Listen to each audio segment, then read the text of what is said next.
Hello, folks. Welcome to the Crime Dawg podcast. I'm your host, Johnny FIORICA, retired detective with the Rochester, New York Police Department after serving 30 years. Sitting alongside me, my trusted co-host, after serving 22 plus years, also as a detective, retired with the Rochester, New York Police Department, David Simpson. Folks, we sit before you today with a ton of experience and a wealth of knowledge. But if you want to check out our bios on what we did specifically, you can go to our YouTube channel at Crime Dawg Podcast. That's at Crime Dawg Podcast. Or you could check out our website, thecrimedogpodcast.com. While you're there, check out our cool merch store. David Simpson, welcome, my brother. Happy to be here, Johnny. Yeah, this one's a tricky one. So before we even start out, we're going to use terms like allegedly, and possibly, because we have to traipse very carefully in situations like this. We think that everybody deserves their day, whether it's in a civil court or criminal court. But we're here today, David, to talk about the Irondequoit town supervisor, Andraé Evans, and what his future holds for himself and the Democratic Party. For those that don't know, there was a town hall held on Friday, January 22nd. Residents were expecting to get information regarding what was going on with Mr. Evans. They walked out of that meeting knowing less than they did when they arrived. David, we pulled a bunch of information from WXXI's website, and we'll be referencing Gino Finelli, his reporting, because I was looking around. Love that name, by the way. Gino Finelli, how you doing? I'm doing. Is he from the old neighborhood? I don't know. It sounds like he should be, right? Yeah, right. Anything that I referenced tonight, I actually plucked it from Gino's report that he did with WXXI. So I don't want anyone to think that I hijacked stuff and I made it all up myself. I did not. I'm not that smart. I said before I got a 520 on my SAT. Anyways, that being said, Gino received a redacted copy of the report relative to the findings of what happened with Evans. And apparently, according to Gino, Evans violated the town's anti-harassment and sexual harassment policies.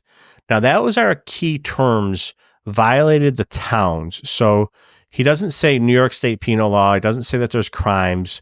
So what I'm guessing is these allegations, and I can't stress that enough, allegations are not criminal in nature, David, as of this writing, correct?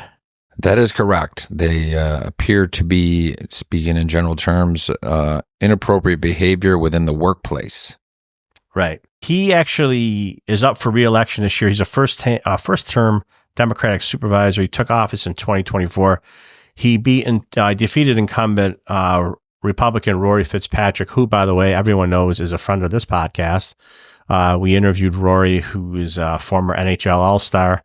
Phenomenal, great guy. I think Rory did the town of Irondequoit did good things with the town of Irondequoit, and I think it was I-Town's loss voting him out. But we will see what's going on with these allegations. Among the allegations, Gino writes in his report, he was responsible for basically making inappropriate comments to a staffer. I'm not going to get into specifics of what he said and what he did.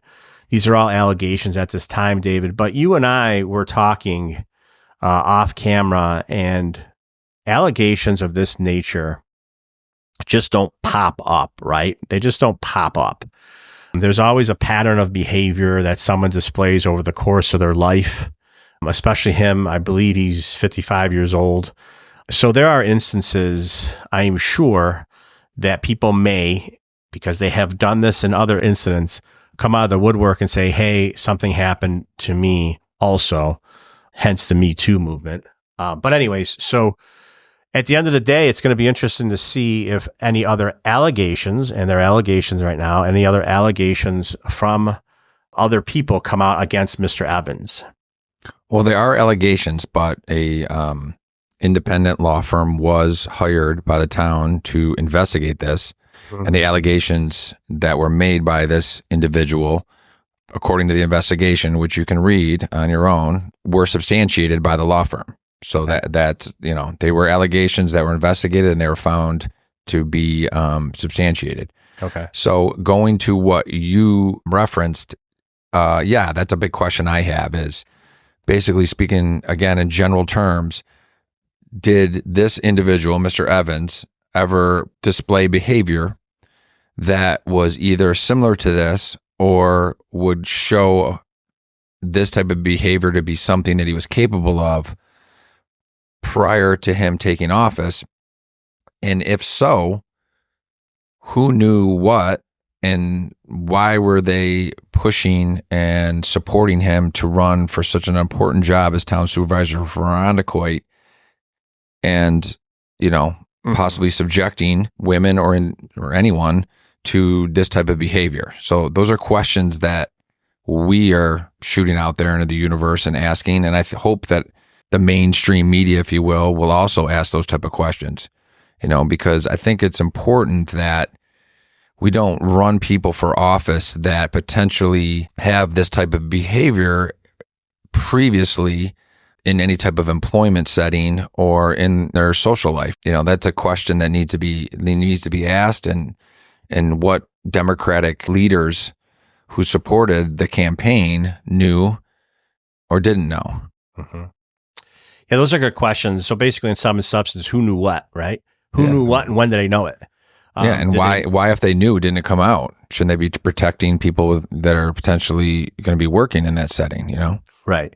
Sure. If those questions are answered, and those answers to those questions come out to be, so-and-so knew about something regarding, and they buried information, that's a huge no-no.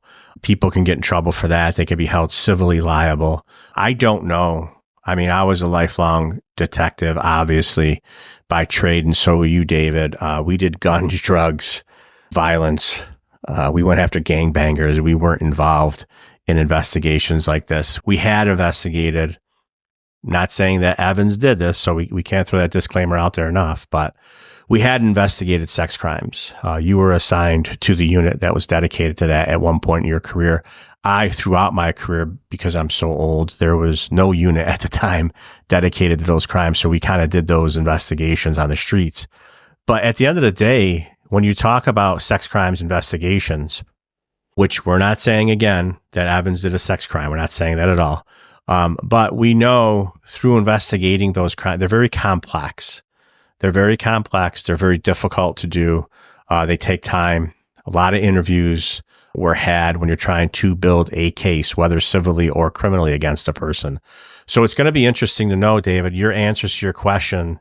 I don't know if any of those town reports through the investigations of those law firms, because they retained 2 separate law firms. And at the end of the day, I don't know what they uncovered or the investigators of those law firms uncovered, but it's going to be interesting to know who knew what and when they knew it. Because if what you're saying is true, let's say in the hypotheticals that somebody knew, someone's going to be held accountable and heads are going to roll.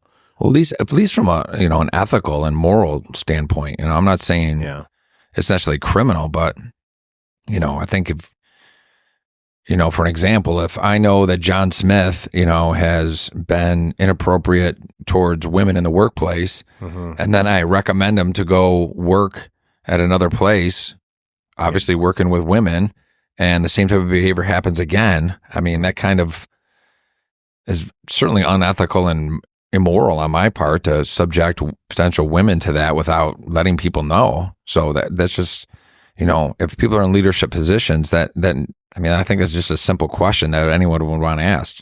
Again, not saying it did or didn't occur. I'm just saying certainly something that needs to be looked at and asked.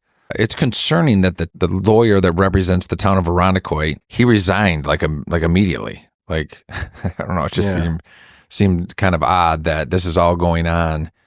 And before anyone else resigns, I mean, some people have called for his resignation. I think Rachel Barnhart on Twitter immediately called for his resignation, which, I would think we would probably support that as well.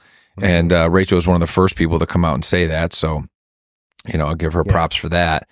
But then all of a sudden, this guy, within like hours of this coming out, is resigned. Like, that just, to me, as an investigator, I'm, instantly like, what is this? There's smoke there. So what's the fire? Like, why? What's this guy have to do with anything? Well, listen, at the end of the day, Irondequoit has deep roots in our local political politics.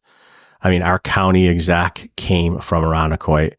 Joe Morelli, who is now what does he have? I don't even know. He's a senator, right?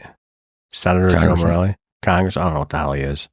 But he came from Irondequoit. I mean, Irondequoit's got some deep roots with some politicians. And if what you're asking, those questions that did somebody know if they knew it, when they knew it, wouldn't surprise me if somebody knew something prior to him putting his name on the ballot to run for the town supervisor position. Well, folks, I think there's a lot to unpack here. This is the first podcast. We may do a follow-up podcast. Who knows? David, do you have anything else to add prior to closing?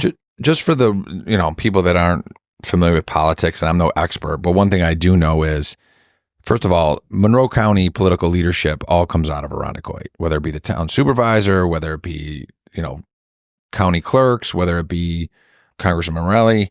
You don't run for supervisor on the Democratic ticket, especially in the town of Irondequoit, without the blessings. Like, it's, So again, maybe people didn't know anything and this is all for nothing. But I think, again, you have to ask the question because so many powerful people come out of that area in town and are holding positions within county government and state government. The federal government. And what did they know? Yeah. What did they know? When did they know it? How did they know it? These are questions for another time. Like I said, we use the terms allegedly because it's going to be an interesting investigation into Mr. Evans. We'll see where it goes. If it does bear any fruit or we think it's going to be interesting to our audience, we'll do a follow-up podcast on it. But who knows? Folks, if you enjoyed listening to this episode, you can click like and subscribe on our YouTube channel. Again, that's at Crime Dawg Podcast, at Crime Dawg Podcast. If you can't get enough of David and I, we have a Crime Dawg live show. Yep, that's what it's called. Crime Dawg Live, because we do it live every Saturday on iHeartRadio from noon to 1 p.m. You got to check it out, folks. It is a barn burner. We do live, unscreened calls. You can call up, ask anything you want. So if you're interested in hearing our voices again, check us out on our Crime Dawg Live show on iHeartRadio. If you're from the Rochester area, you could slide that dial to AM to WHAM 1180 to listen to us locally, old school, on your radio. Thanks for listening to this Crime Dawg podcast. We hope you stick with us for future episodes. But like my brother-in-law, Frankie Grassi, says, if you can't make it, who cares?